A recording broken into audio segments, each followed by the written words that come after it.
Hello, how's it going, everyone? Good evening to you all, and something that I wanted to share with you that I thought you might find quite interesting and enjoyable to take a look at. So, these are, yes, original Japanese Game Center stools. Wow. The red velvet, just my absolute favorite color. Obviously, I'm a Georgia Bulldog. And that material, it's just so nostalgic for me. Takes me back to Arcadia of my youth. Not really my youth, but a lot younger than I am now. Feels like ages ago. In my mid 20s, spent a lot of time in Japan, based out of Azerbaijan. So was always in Roppongi at game centers. There were a couple of them there. The Vortex, it is now shut down, or so I've heard from friends across the Pacific in Japan these days. Let's take a seat on one of these, shall we? Just as comfortable as I can recall from the past.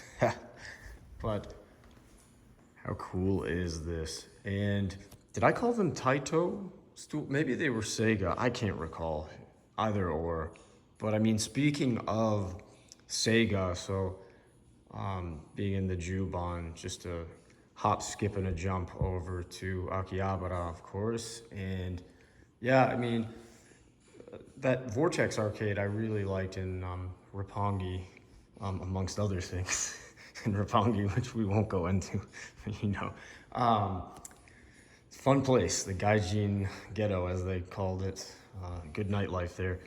But yeah, would hop on the Tokyo Metro and just run on over to Akihabara. And I don't know, I think, geez, don't quote me on this, but back then there must have been no less than 3 Sega arcades, the kind of famous Club Sega arcades there. And I think that number has been slashed drastically. Maybe there's none left. I think maybe there's still one.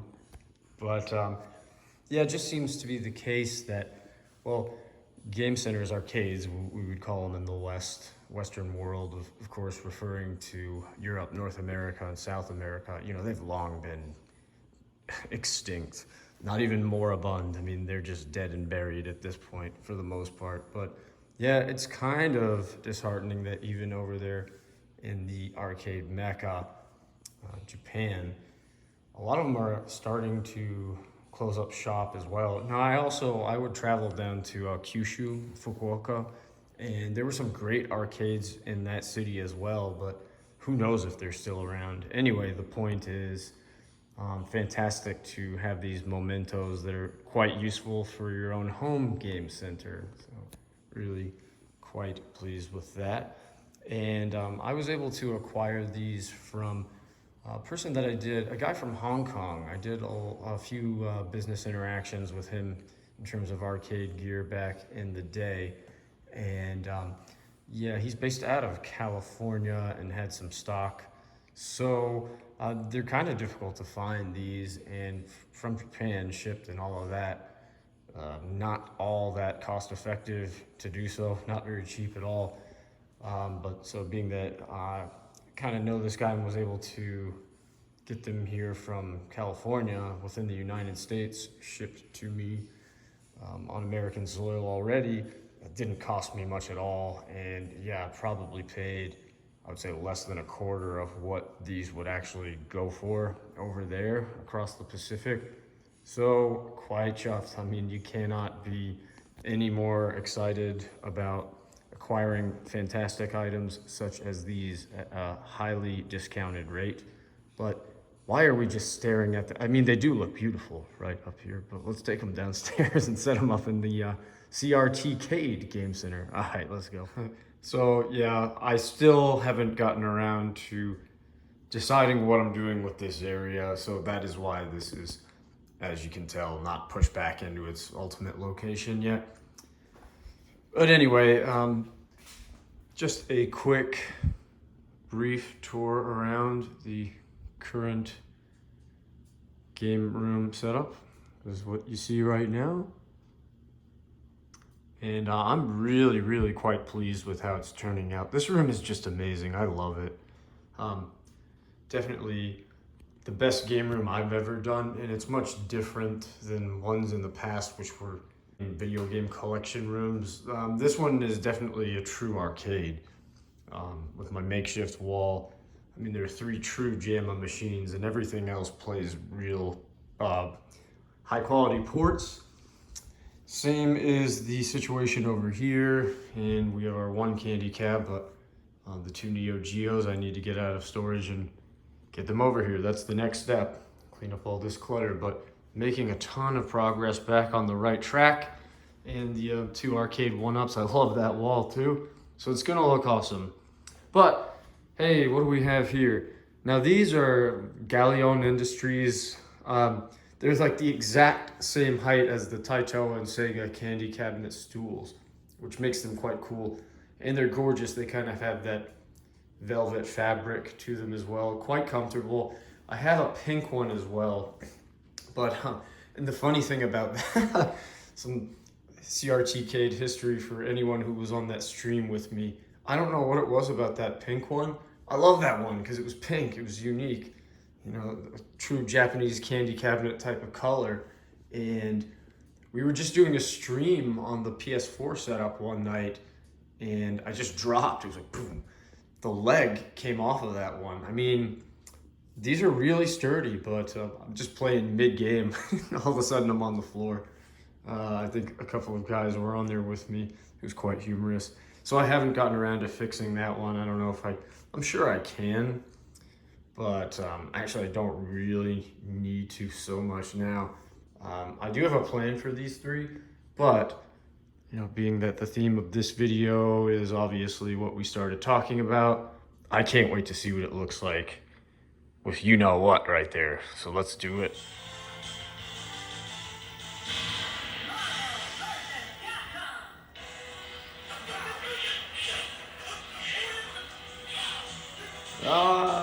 Check it out. I love it, man. This is so cool. Amazing. So there we go. The row. That's where it's at. I gotta tell you. Oh, wow. That's awesome. That is exciting. Overjoyed with how this is turning out. And a few other things I need to do. Well, I don't know. I guess I'll get to those. But, you know, you'll have plenty of more videos in terms of me updating the space. But,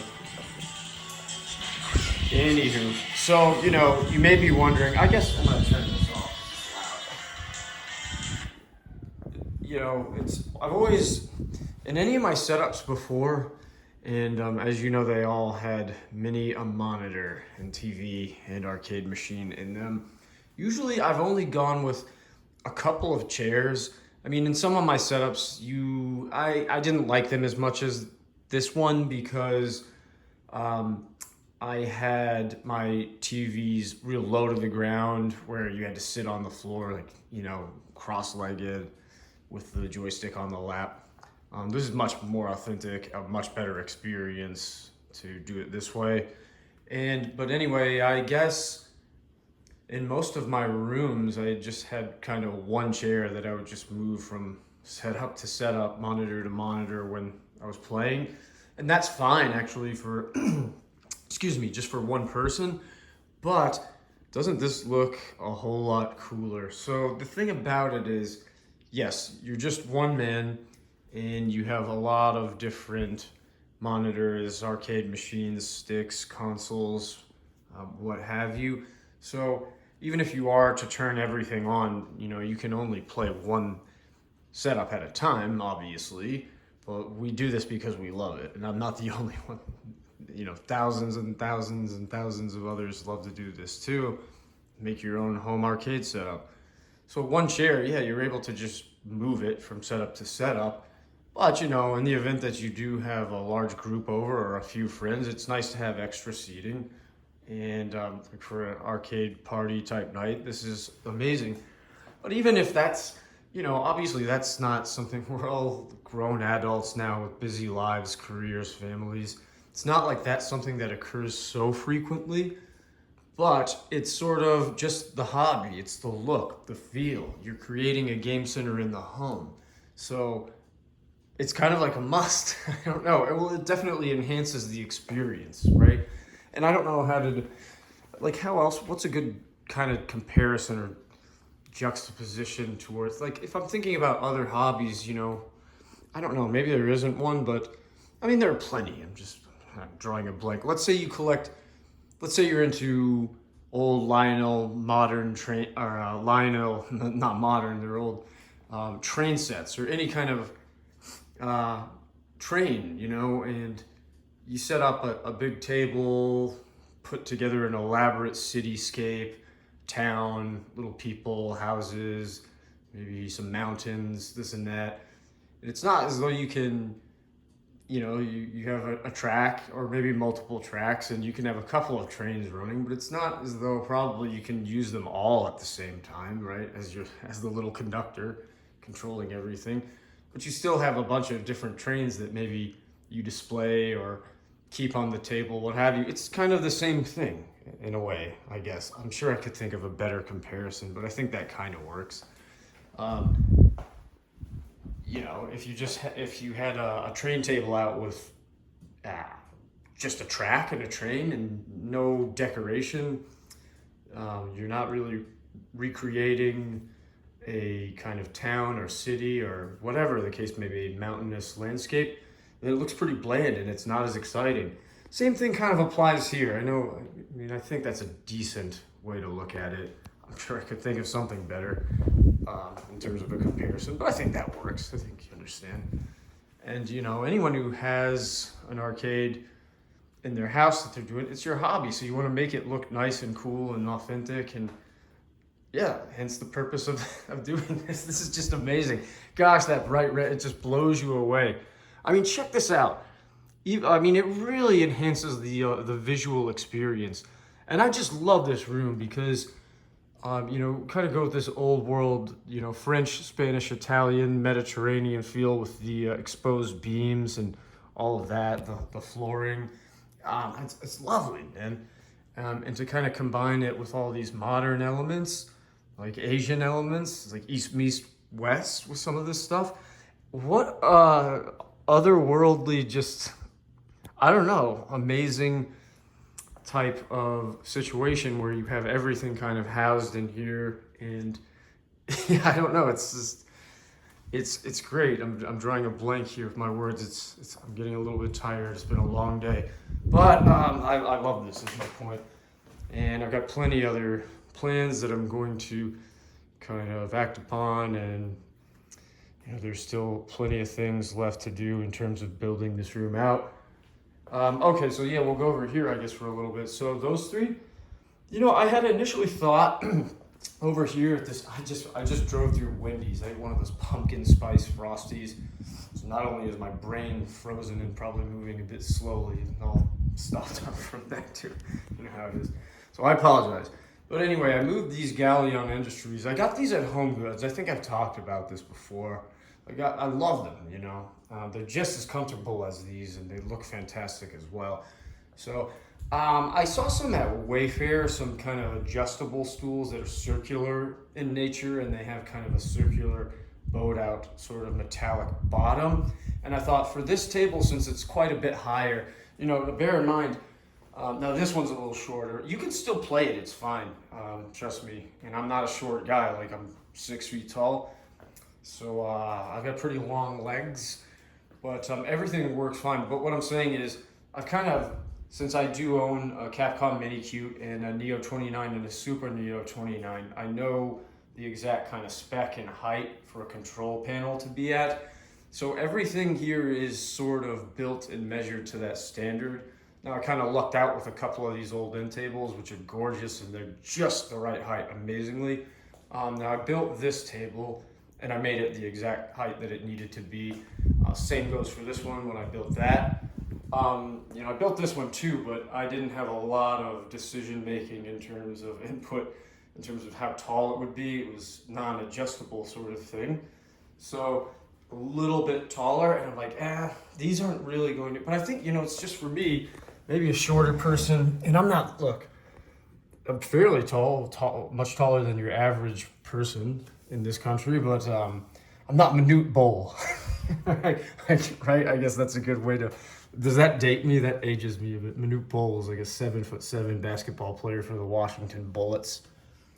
Yeah, I'm 40, so he was like a string bean, like the tallest person ever. So we still use that reference. But yeah, I mean, for me, being 6 feet tall, maybe just a little bit over that, no problem sitting here with these low stools. Even with this higher thing, I'm pretty upright, so it feels beautiful, wonderful. So I hadn't even kind of tested these out over here to see if they'd be about the right height, but they are. So I went for this. This big bad boy is gonna get moved back and set up, and then with the two, on this wall, I'm gonna put the two candy caps. The Neos that are still in storage for 7 years now. I'm looking forward to reuniting with them again. But yeah, my initial idea was when I thought I'm gonna get something like this. Well, what shall I do with these green guys over here? Teal, whatever the case may be, a little tealish greeny gray there. I was just going to planned on, since they're all the same height, they're 17 inches. Exact spec. So I was going to just use these three with the Mini Cute, the Neo 29, and the Super Neo 29 once they arrive. We are eagerly awaiting their appearance. So, and then I was just going to buy those two I saw at Wayfair. They're adjustable between, I don't know, whatever it is, 17 to 25. And maybe I still may do that. I might do that, but yeah, these actually work really well. Quite swimmingly for this setup that you're looking at here. So yeah, that worked out quite nicely. And this is gorgeous. We need to do a video with everything turned on. What do you say? I think that would look really cool. I love this hobby, always have.